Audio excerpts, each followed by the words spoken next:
Hello everyone. In this video, I'm going to go over an example for gradient method.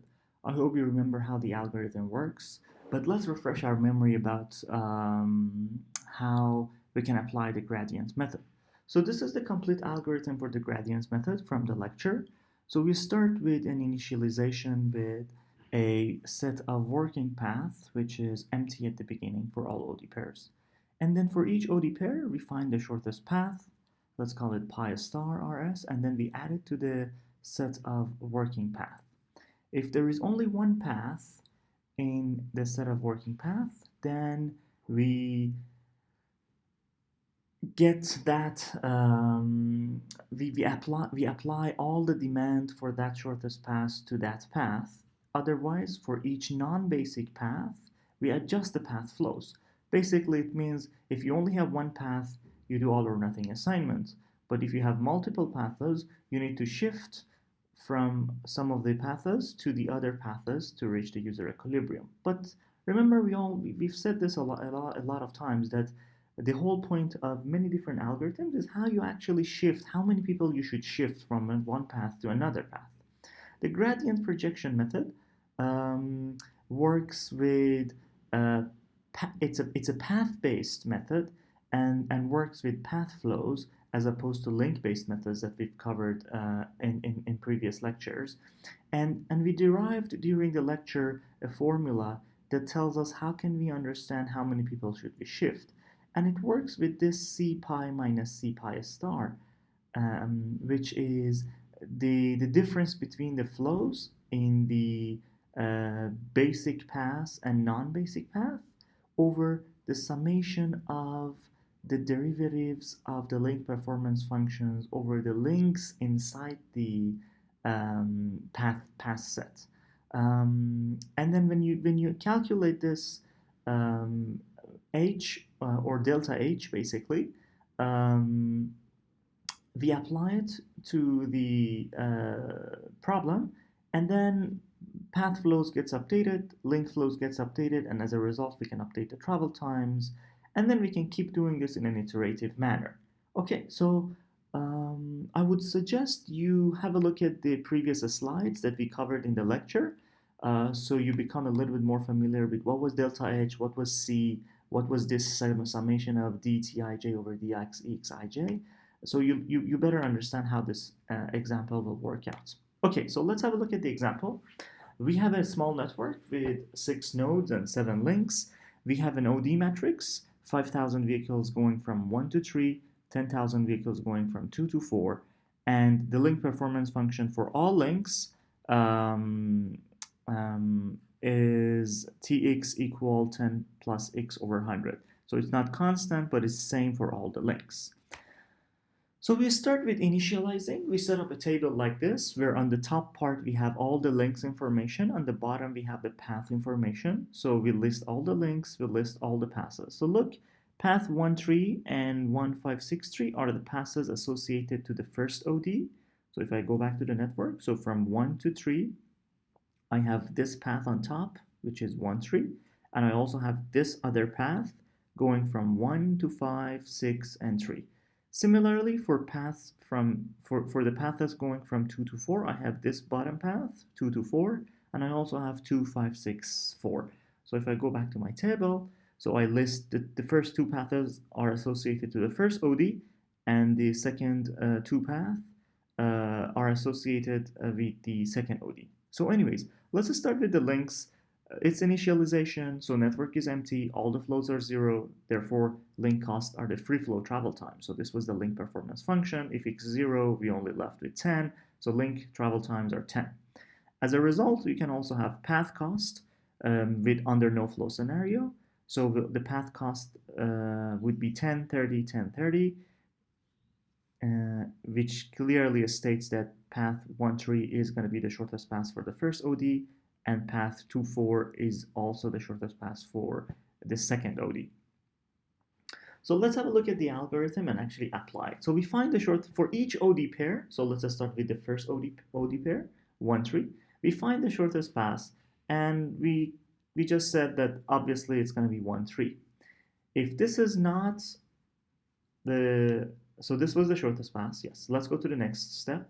If this shortest path is not in the set of the passes, the set of the working path, which is not in this case, we add it to the set of working path.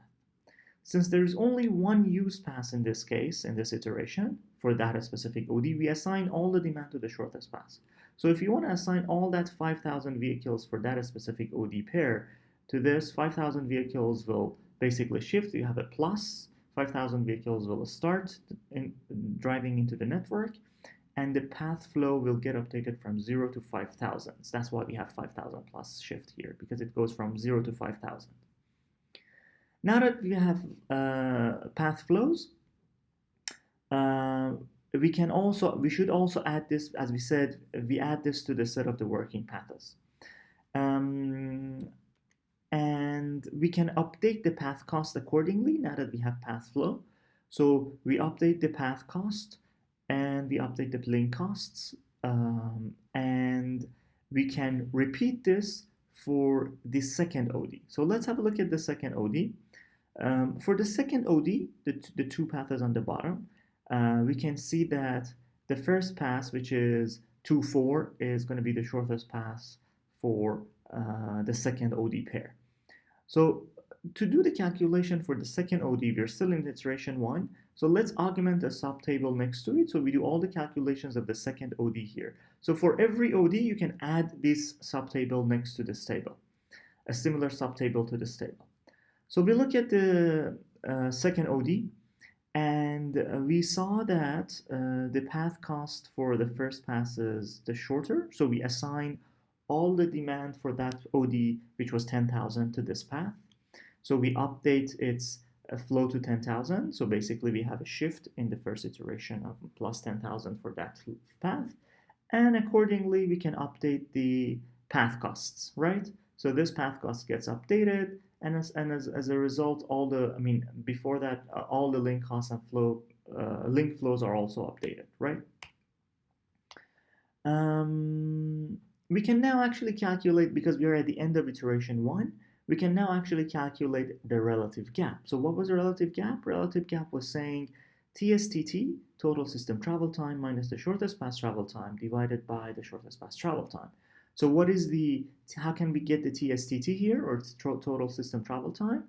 We should multiply 5,000 vehicle multiplied by 60 plus 10,000 vehicle multiplied by 110. So that's TSTT. But what about shortest path travel time? Shortest path travel time was saying if the same demand takes the shortest path. So in this case, after we've updated the path cost, the shortest path is no longer this path 1 and this path. The shortest path is going to be this path and this path for the first and the second OD pair. So we multiply 5,000 by 30 plus 10,000 by 30. You can see here 5,000 by 30 plus 10,000 by 30 over the same value. And this is how the relative gap gets calculated. And we get a number 2.11. Again, in the first iteration, we probably don't have an idea of how big or small this number could be. If we calculate this relative gap at the end of every iteration, we can then understand how relative gap is going down and whether we are converging to a good solution or not. So that's the end of iteration 1. Now let's have a look at iteration 2. So for iteration 2, we add another set of information, which is called derivatives, and we try to calculate how many people should shift from the already used paths to non-used paths.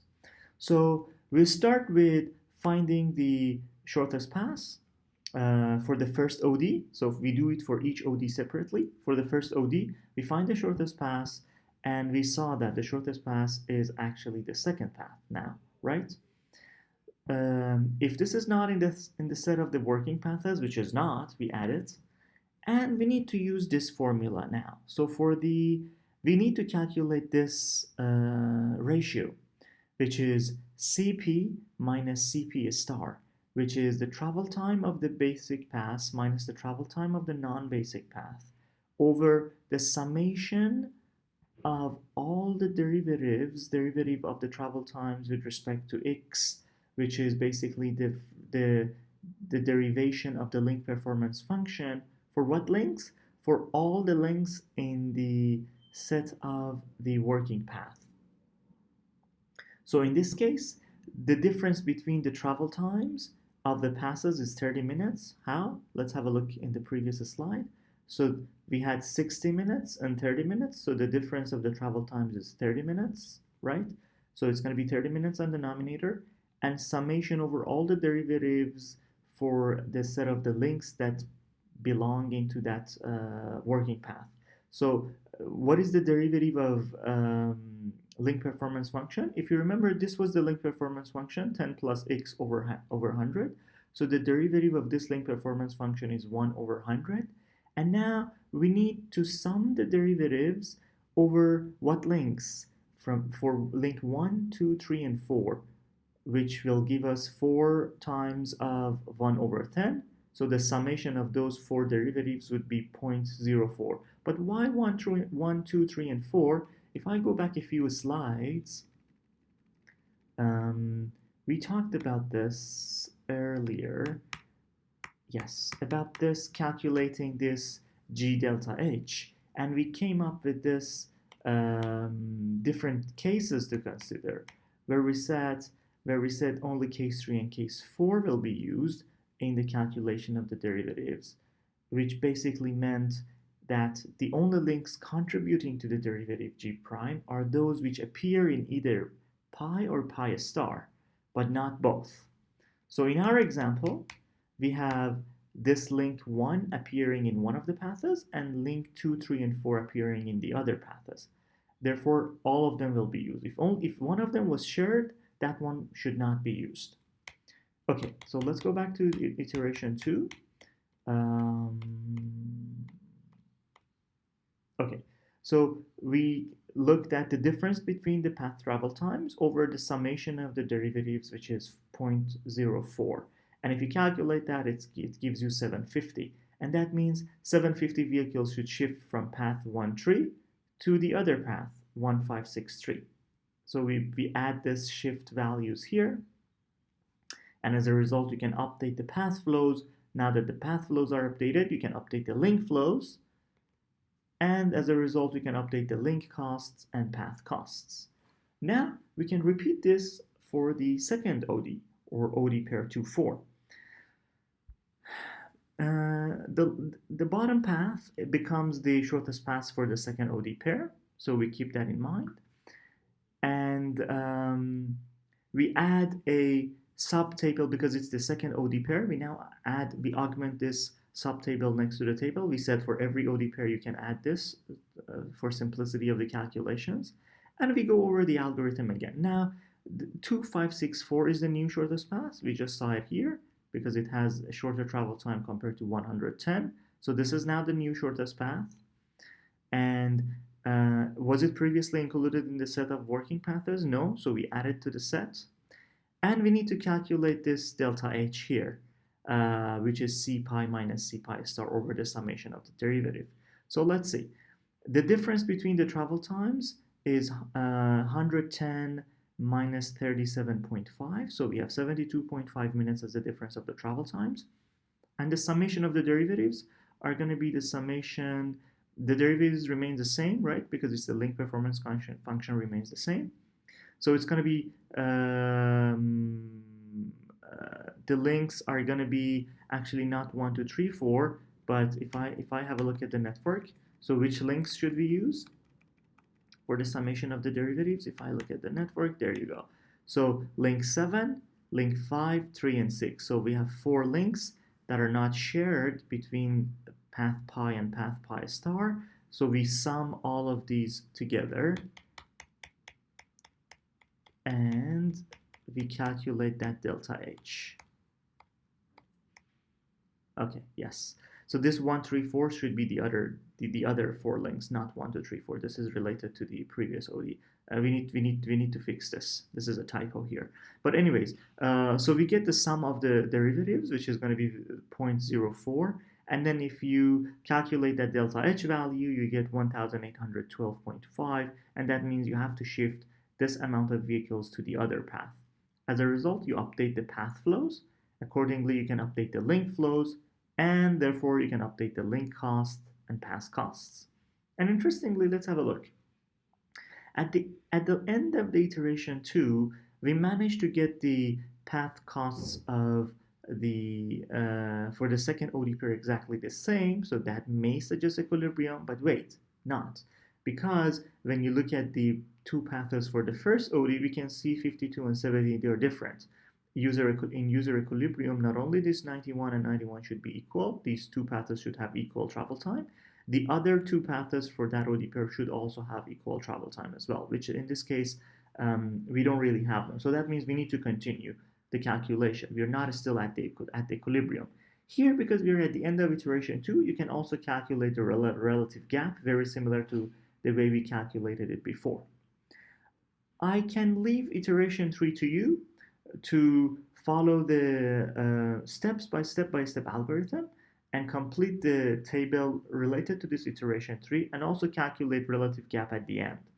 And if you do that, you can actually see that at the end, this is going to be the path cost we get. We have 90 and 90, so this OD pair, we're good in terms of equilibrium. And for the first OD pair, we're also very close. We have 57 and 58.2. Probably if we do one more iteration, we will manage to make these path costs exactly the same for each OD pair, which suggests reaching the equilibrium point. So make sure you do iteration 3 on by yourself, calculate the relative gap as we did in iteration 1, and you should be able to get these values. Thank you very much. Good luck.